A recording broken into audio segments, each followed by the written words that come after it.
കയ്യിൽ മാരകായുധങ്ങളുമായി അവരെത്തും.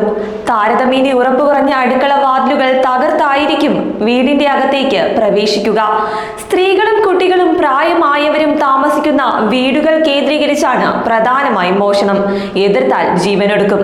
അതെ, മലയാളികളുടെ പേടി സ്വപ്നമായി മാറുകയാണ് കുറുവാ സംഘം. കേരളത്തിലെ പല ജില്ലകളിലും ഇവരുടെ സ്വാധീനം ഉറപ്പായതോടെ മലയാളികളുടെ പേടി സ്വപ്നമായി കുറുവാ സംഘം മാറുകയാണ്. കുറുവാ സംഘത്തിലെ മോഷ്ടാക്കൾക്ക് കേരളത്തിലെ പല ഗ്രാമങ്ങളിലും സ്ഥിരം ഇടത്താവളങ്ങളും സഹായികളും ഉണ്ടെന്നാണ് ഇന്റലിജൻസ് റിപ്പോർട്ട്. ആയുധധാരികളായ സംഘമെന്നാണ് കുറുവാ സംഘം എന്ന വാക്കിന്റെ അർത്ഥം. തമിഴ്നാട് ഇന്റലിജൻസ് ആണ് ഇവർക്ക് ഈ പേര് നൽകിയത്. തിരുട്ട് ഗ്രാമം എന്നറിയപ്പെടുന്ന തമിഴ്നാട്ടിലെ തിരുച്ചിറപ്പള്ളിക്ക് അടുത്തുള്ള ഒരു ഗ്രാമത്തിലെ ആളുകളെയാണ് കുറുവാ സംഘം എന്ന് വിശേഷിപ്പിക്കുന്നത്. നിലവിലെ കുറുവാ സംഘത്തിലുള്ളവരെല്ലാം ഒരേ ഗ്രാമത്തിൽ നിന്നല്ല, ഒന്നോ രണ്ടോ മോഷ്ടാക്കളല്ല, മറിച്ച് വലിയൊരു സംഘം മോഷ്ടാക്കളുടെ കൂട്ടമാണിത്. കുറഞ്ഞത് 3 പേരായിരിക്കും ഒരു സ്ഥലത്തേക്ക് മോഷ്ടിക്കാൻ പോകുന്നത്. മോഷണത്തെ തൊഴിലായി കാണുന്ന ജനങ്ങളായതിനാൽ യാതൊരു കുറ്റബോധവും ഇവർക്കുണ്ടാകില്ല.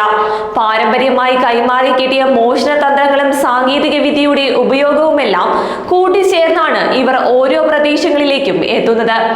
ആക്രിപ്പെറുക്കിയും തുണിയും പ്ലാസ്റ്റിക് പാത്രങ്ങൾ ഉൾപ്പെടെയുള്ള സാധനങ്ങൾ കച്ചവടം ചെയ്യാനെന്ന വ്യാജേനയും പകൽ ചുറ്റിക്കറങ്ങി നടക്കുന്ന ഈ സംഘം പുരുഷന്മാരില്ലാത്ത വീടുകളാണ് മോഷണത്തിനായി തിരഞ്ഞെടുക്കുന്നത്. ആയുധങ്ങളുമായി എത്തുന്ന സംഘം അർദ്ധനഗ്നരാകും. ദേഹമാകെ എണ്ണയും കരിയും തേക്കും. ആയുധം കാട്ടി സ്വർണവും പണവും കവരുന്നതാണ് ഇവരുടെ പ്രധാന രീതി. സ്ത്രീകളുടെ ശരീരത്തിലെ ആഭരണങ്ങൾ മുറിച്ചെടുക്കുവാൻ പ്രത്യേക കത്രികകളും ഇവരുടെ കൈവശമുണ്ടാകും. കമ്പും വടിയും വാളുമെല്ലാം കയ്യിൽ കരുതിയിരിക്കും. പിടിക്കപ്പെടുമെന്ന് ഉറപ്പായാൽ ആക്രമണം ആരംഭിക്കുന്ന ഇവർ ഒന്നിനും മടിക്കില്ല. അടുക്കള ഭാഗത്ത് വാതിൽ തകർത്ത് അകത്ത് കയറുന്നതാണ് പ്രധാന രീതി. വെറും മോഷ്ടാക്കളല്ല, അക്രമകാരികളായ മോഷ്ടാക്കളാണ് കുറുവാ സംഘം. മുഖം മറച്ച് ഷർട്ടും ലുങ്കിയും അരയിൽ തിരുകി നിക്കർ ധരിക്കും. കുട്ടികൾ കരയുന്നത് പോലെയുള്ള ശബ്ദമുണ്ടാക്കിയും ടാപ്പ് തുറന്നു വിട്ടും വീട്ടുകാരെ പുറത്തേക്ക് ഇറക്കുകയും അവരെ ആക്രമിച്ച് വീട്ടിനകത്തേക്ക് കയറി മോഷണം നടത്തുകയും ചെയ്യുന്നതും ഇവരുടെ രീതിയാണ്. 18 വയസ്സ് മുതൽ 60 വയസ്സ് വരെയുള്ളവർ സംഘത്തിലുണ്ടാകും. ഇവരെ മോഷണത്തിൽ നിന്നും പിന്മാറ്റാൻ തമിഴ്നാട് സർക്കാർ പല ഓഫറുകളും നൽകിയെങ്കിലും ഫലമുണ്ടായില്ല. പരമ്പരാഗതമായി കിട്ടിയ മോഷണ കലയിൽ നിന്നും പിന്മാറാൻ അവർ തയ്യാറല്ലായിരുന്നു. റാംജി നഗറിന് പിന്നാലെ ശിവഗംഗ, പനവടലി സത്രം, മധുരയ്ക്കടുത്ത ചില ഗ്രാമങ്ങൾ തുടങ്ങിയ സ്ഥലങ്ങളിലേക്കും തിരുട്ട് ഗ്രാമം വളർന്നു. ഒടുവിൽ നാണക്കേട് ഭയന്ന് പനവടലി സത്രത്തിലെ പുതുതലമുറ ഇനി മോഷണം നടത്തില്ലെന്ന് പരസ്യമായി പ്രതിജ്ഞ ചെയ്തു. പക്ഷേ തിരുട്ട് ഗ്രാമങ്ങൾക്ക് തമിഴ്നാട്ടിൽ പിന്നീടും തുടർച്ചകൾ ഉണ്ടായത് ചരിത്രം.